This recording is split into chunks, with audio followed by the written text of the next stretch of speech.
बिस्मिल्लाहिर्रहमानिर्रहीम। व्यूअर्स अस्सलाम वालेकुम। नवेद नक़वी आपके चैनल पर आपके सामने एक बार फिर हाज़िर है। इतना तवील गैप के बाद तो उसकी वजह मेरी अलालत थी, मैं अलील था और अब मैं सेहतियाब हो चुका हूँ अल्हम्दुलिल्लाह।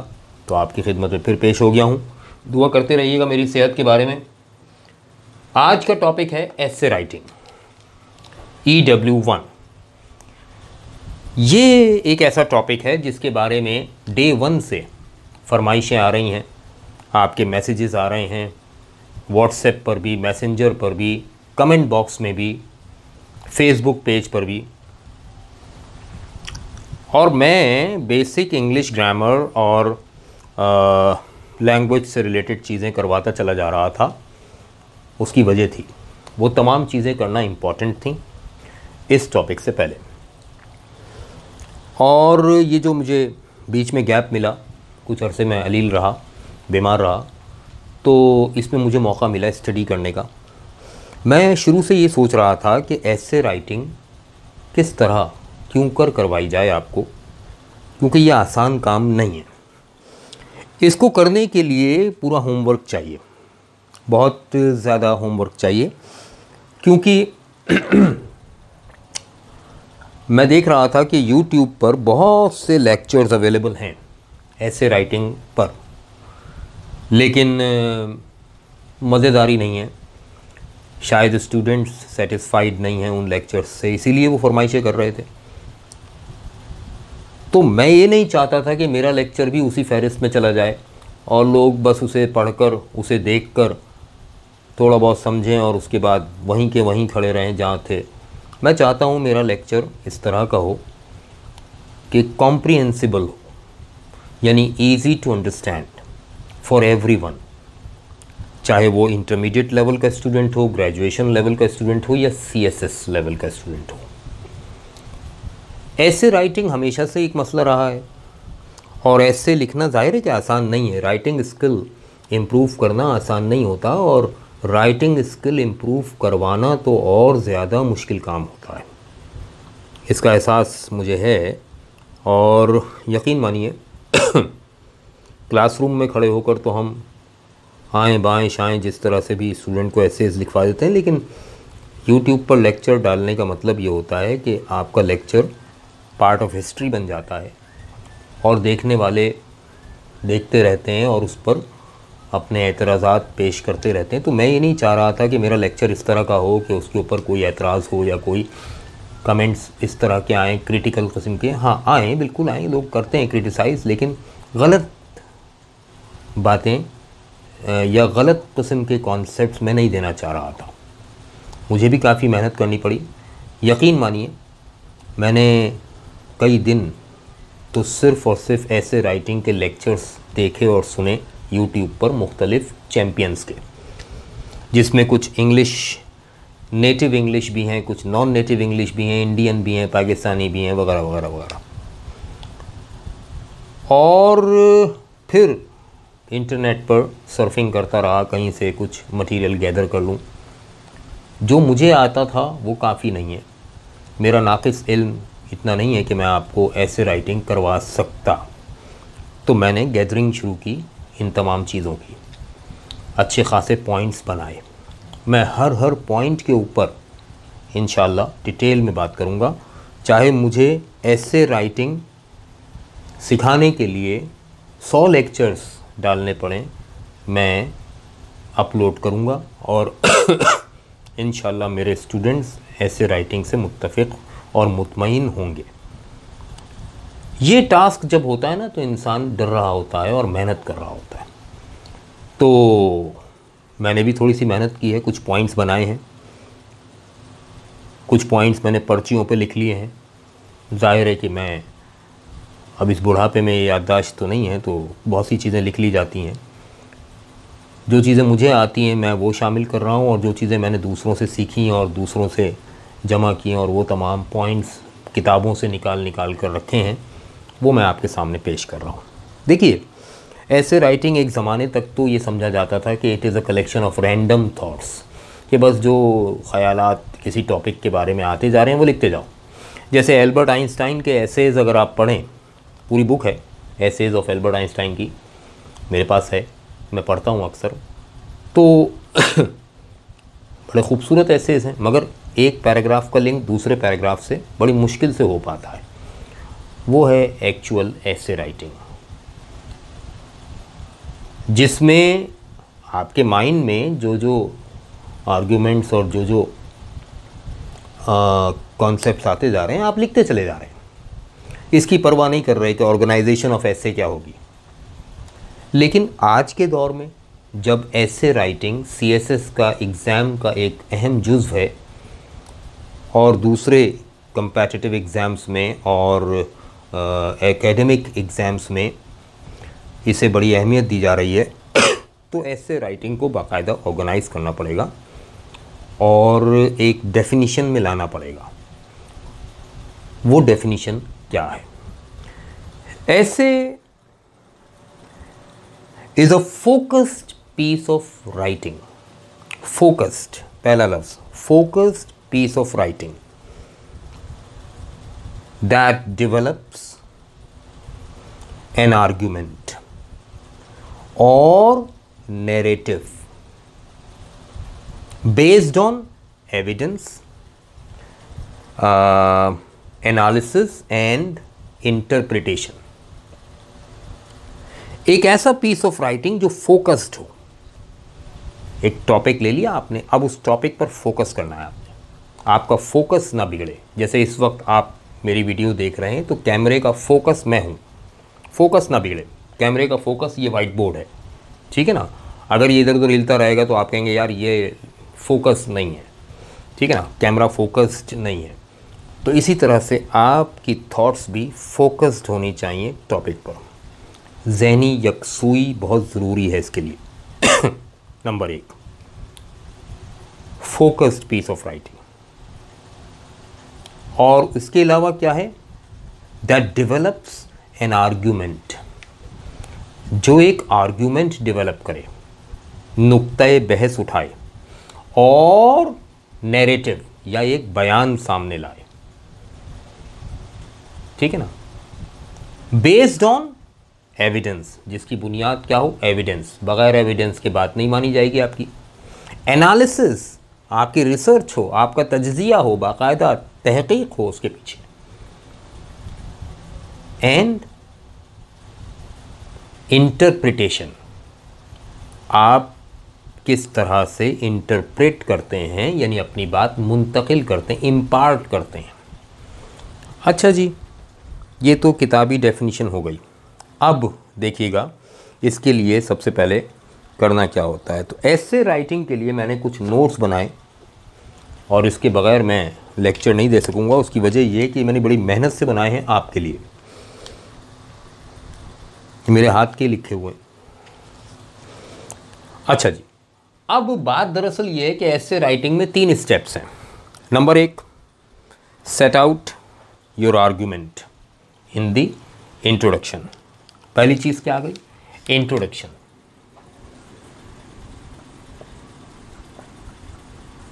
अभी मैं ये भी बताऊंगा कि ऐसे राइटिंग के लिए कौन कौन सी दूसरी चीज़ें ज़रूरी हैं। इंट्रोडक्शन में आप क्या करते हैं?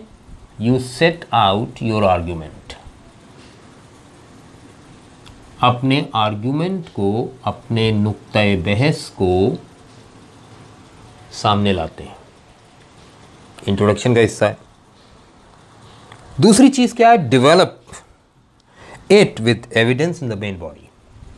दूसरा हिस्सा है main body, body of the essay. इसमें आप क्या करते हैं? डेवलप योर आर्ग्यूमेंट, आर्ग्यूमेंट को डेवलप करते हैं with evidence, in detail, detail में एविडेंस के साथ उसी आर्ग्यूमेंट को डेवलप करते हैं। ठीक है भाई। तीसरी चीज़ क्या है? कॉन्क्लूजन। कहने को तो ये बड़ी आसान बात हो गई, 3 स्टेप्स है ना। तो ये क्या है? Wrap it up. अपने आर्ग्यूमेंट को आप रैप अप करते हैं, लपेटते हैं, समेटते हैं विद कॉन्क्लूजन, एक नतीजे के साथ। ये तो बड़ी आसान आसान बातें हो गई ना, सब बताते हैं। फ़ायदा क्या है, ये लीजिए जनाब, ये चला गया। ये 3 स्टेप्स कर लेने के बाद चौथा स्टेप जो आपने करना है वो क्या है, रिवीजन। ये लाजमी है। रिवीजन में आप क्या करते हैं, चेक करते हैं, चेक द कंटेंट। आपने क्या कंटेंट यूज़ किया है वो चेक करते हैं। फिर ऑर्गेनाइजेशन ऑफ एसे, एसे को कैसे ऑर्गेनाइज किया है, कौन सा पैराग्राफ पहले कौन सा बाद में आएगा। सबसे अहम चीज़ ग्रामर सही है या गलत है, ग्रामेटिकल मिस्टेक्स ना हो। इससे भी ज़्यादा इम्पॉर्टेंट चीज़ जिसका बड़ा बैड इंप्रेशन होता है, स्पेलिंग्स, स्पेलिंग मिस्टेक नहीं होनी चाहिए। एंड फॉर्मेटिंग, अब उस एसे का फॉर्मेट क्या है, ये बड़ी ज़रूर, फॉर्मेशन क्या है उसकी, ये चीज़ें आप चेक करते हैं। ये तो बेसिक 4 स्टेप्स मैंने बताए। इंट्रोडक्शन है, मेन बॉडी है, कंक्लूजन है, रिवीजन है। मगर बेटा इंट्रोडक्शन से पहले भी एक बड़ी अहम चीज़ है, वो क्या है, चूज़ अ टॉपिक। आप टॉपिक क्या चूज़ करते हैं, सेलेक्ट करते हैं। कई टॉपिक्स दिए जाते हैं, आप टॉपिक कौन सा सेलेक्ट करते हैं। अच्छा एक चीज़ बता दूं बेटा, राइटिंग स्किल इम्प्रूव करने के लिए, ऐसे राइटिंग इम्प्रूव करने के लिए वो स्टूडेंट तो सोचे भी ना जिनकी रीडिंग हैबिट नहीं है। पहले रीडिंग हैबिट डेवलप करें, फिर ऐसे राइटिंग की तरफ आइए। रीडिंग हैबिट से क्या फ़ायदा होगा भाई, एक टॉपिक के बारे में आपके पास इंफॉर्मेशन कहाँ से आएगी, रीड करने से आएगी। इंटरनेट है, गूगल है और बुक्स हैं, लाइब्रेरीज़ हैं। आप इंफॉर्मेशन गैदर करें, पहले एक ही टॉपिक के बारे में रीडिंग करें। कई दिन की मेहनत होती है इसमें, और जब वो इंफॉर्मेशन गैदर हो जाए तब उस टॉपिक पर आप लिखें। तो टॉपिक सेलेक्ट करना बड़ा मुश्किल काम होता है। टॉपिक सेलेक्ट करते हुए आपने नंबर 1 एक बात का ख्याल रखना है कि जनाब ऐसा टॉपिक जिसके बारे में आपके पास इंफॉर्मेशन है, आपके माइंड में इंफॉर्मेशन है, पहली चीज़। दूसरी बात, अगर आपके माइंड में इंफॉर्मेशन कम है तो क्या सराउंडिंग में, लाइब्रेरीज़ में, बुक्स में, इंटरनेट पर इसके बारे में इंफॉर्मेशन अच्छी क्वांटिटी में मौजूद है, इन अ गुड एक्सटेंट मौजूद है। तीसरी बात जो सबसे ज़्यादा अहम है कि ये टॉपिक मेरे रीडर को अट्रैक्ट करेगा भी या नहीं, इसकी इम्पोर्टेंस क्या है। टॉपिक की इम्पोर्टेंस नहीं है तो आप कितना ही अच्छा लिख लें, पहली नज़र में रीडर अट्रैक्ट नहीं होगा।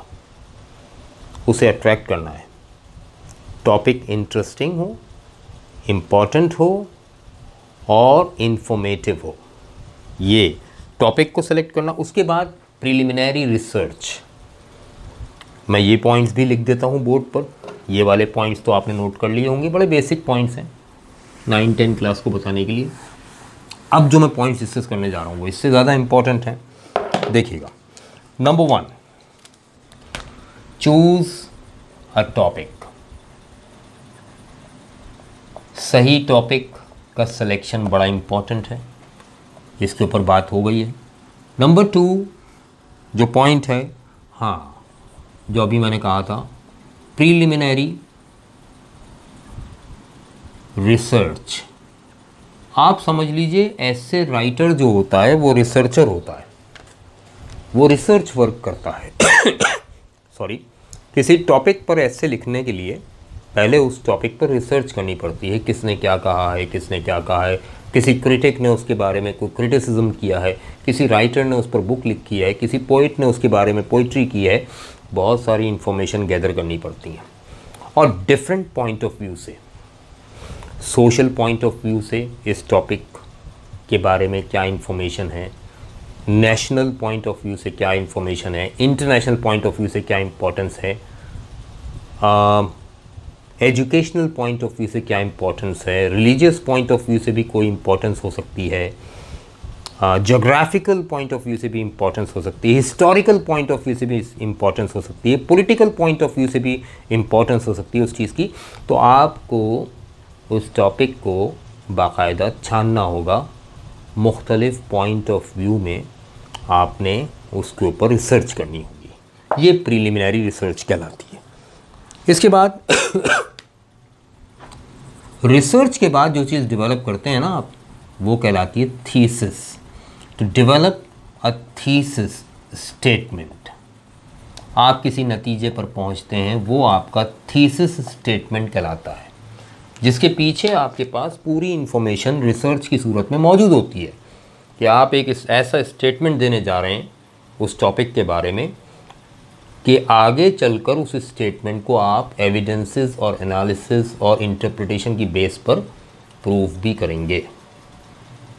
थीसिस स्टेटमेंट बड़ा स्ट्रांग होना चाहिए और इसकी स्ट्रेंथ डिपेंड करती है प्रीलिमिनरी रिसर्च पर। अगर आपकी प्रीलिमिनरी रिसर्च नहीं है तो थीसिस स्टेटमेंट आपका स्ट्रांग नहीं हो सकता।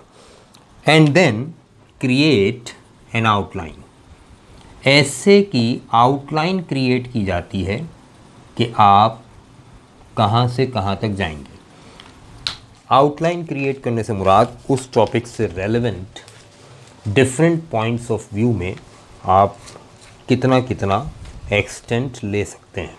For example social point of view से उस चीज़ की इम्पोर्टेंस ज़्यादा है,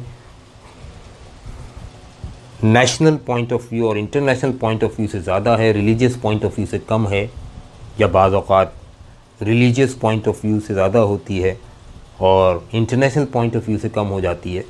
तो ये आउटलाइन आपने डिसाइड करनी है कि आपके क्या बॉर्डर्स हैं, किस बॉर्डर में रहते हुए आपने लिखना है।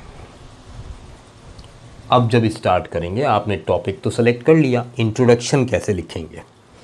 इंट्रोडक्शन लिखने के लिए जिन पॉइंट्स का, अब मैं इसके बाद जो लेक्चर आएगा, मैं ये बात अपनी मुकम्मल कर लूँ, इसके बाद जो लेक्चर आएगा उसमें बाकायदा एक टॉपिक लेकर आऊँगा, उस टॉपिक से रिलेटेड इन्फॉर्मेशन आपको दूंगा, फिर उसके बाद उस टॉपिक पर आपके सामने ऐसे के पॉइंट्स बनाऊंगा और इंशाअल्लाह ताला ऐसे लिख कर दिखाऊंगा। तब आपको एहसास होगा कि ये कितना मुश्किल काम है।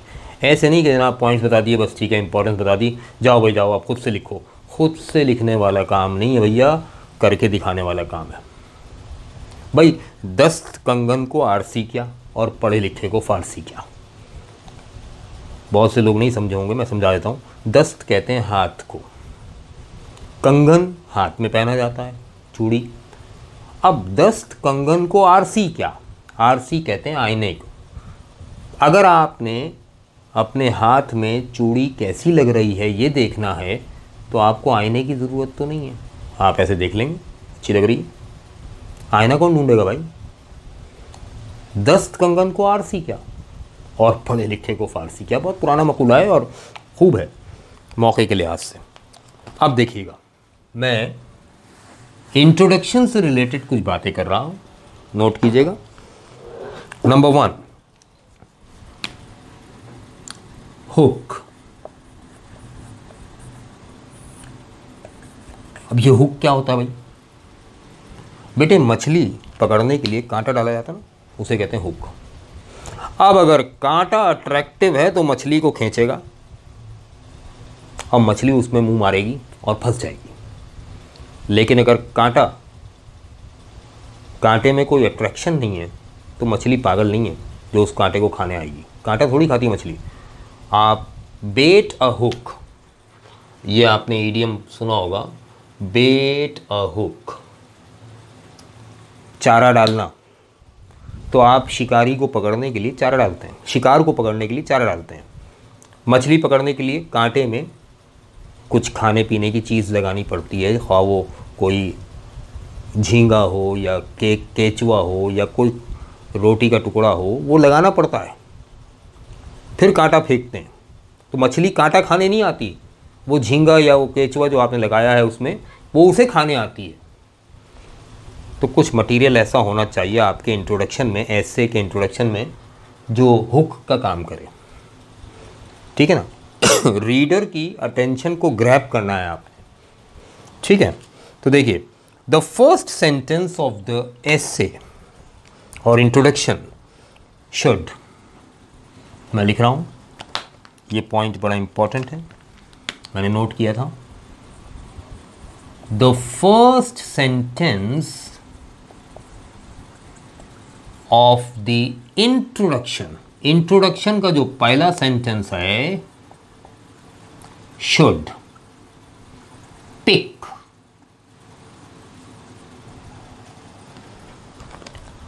द इंटरेस्ट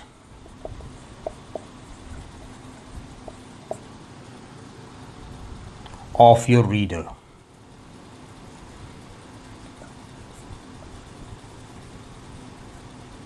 आपको पता होना चाहिए आपकी ऑडियंस क्या है।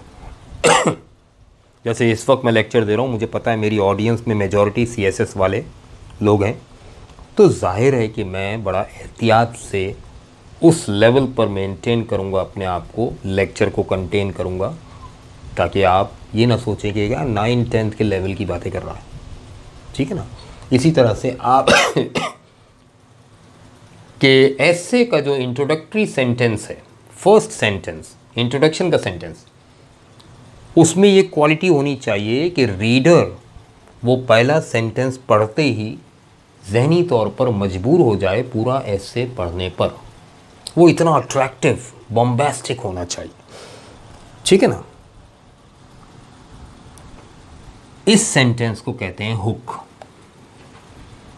इस पहले सेंटेंस को कहते हैं hook. This opening sentence is called hook. इसको हुक क्यों कहा जा रहा है? क्योंकि यही तो ग्रैब करेगा रीडर को, रीडर का इंटरेस्ट ग्रैब करेगा, अट्रैक्ट करेगा उसे दाना डालेगा कि आगे तो पढ़ो, मज़ा आएगा। तो इसमें हम क्या कर सकते हैं?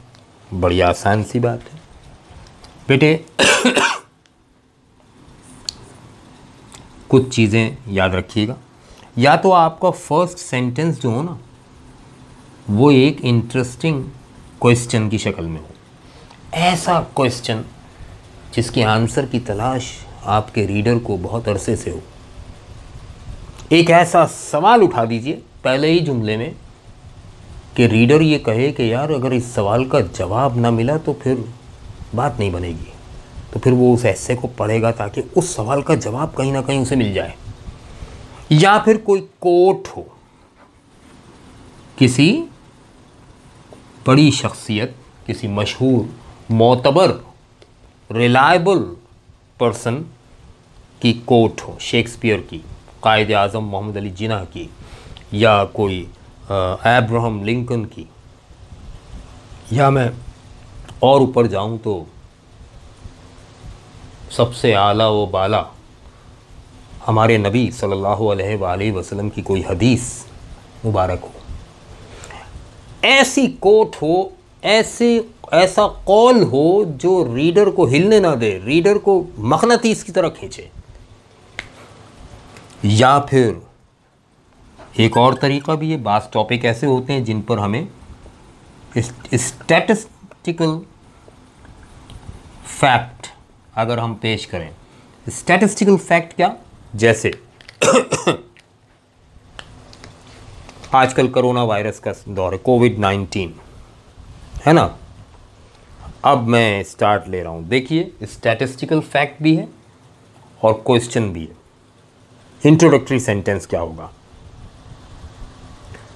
Who has eaten up more than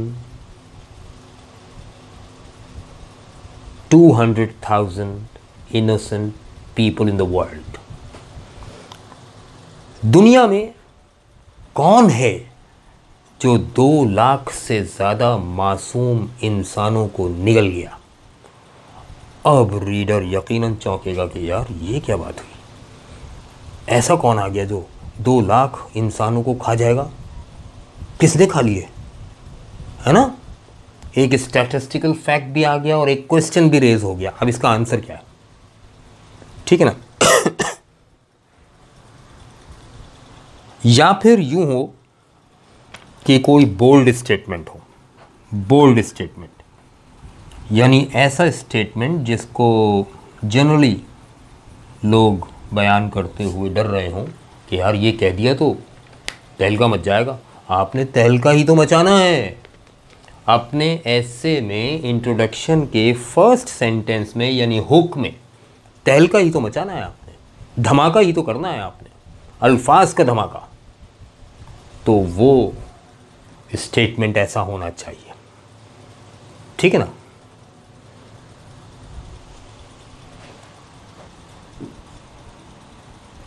right, ये तो हो गया हुक। सब चीज़ों में ख्याल इस बात का रखना है कि it must emphasize the relevance of the topic. Topic से रेलेवेंट हो, हट कर ना हो, तो मज़ा आएगा। मैं अपनी तौर पर एक बात का इजाफा करता चलूँ यानी फोकस हो, हुक जो हो ना, यानी first sentence of the introduction, यानी जिसे हुक कह रहे हैं। एक बात तो ये कि ये फोकस्ड हो, और दूसरी बात क्या कि ये एक स्पार्क पैदा करे रीडर को के अंदर, रीडर के माइंड में एक स्पार्क, एक चमक पैदा करे, एक बिजली गिरा दे, एक गरज पैदा कर दे, तो मज़ा आएगा, ठीक है ना। ये बात हुई है अभी हुक की, फर्स्ट सेंटेंस की। Very next lecture is about the introductory paragraph and then main body of the essay. मैं ये लेक्चर यहाँ एंड करके इसके साथ ही दूसरा लेक्चर अपलोड कर रहा हूँ, अलग अलग नहीं, एक इसके बाद ही अपलोड कर रहा हूँ, ताकि आप कंटिन्यूएशन में 2 लेक्चर्स देख सकें। Thank you very much. शाद रहें, आबाद रहें।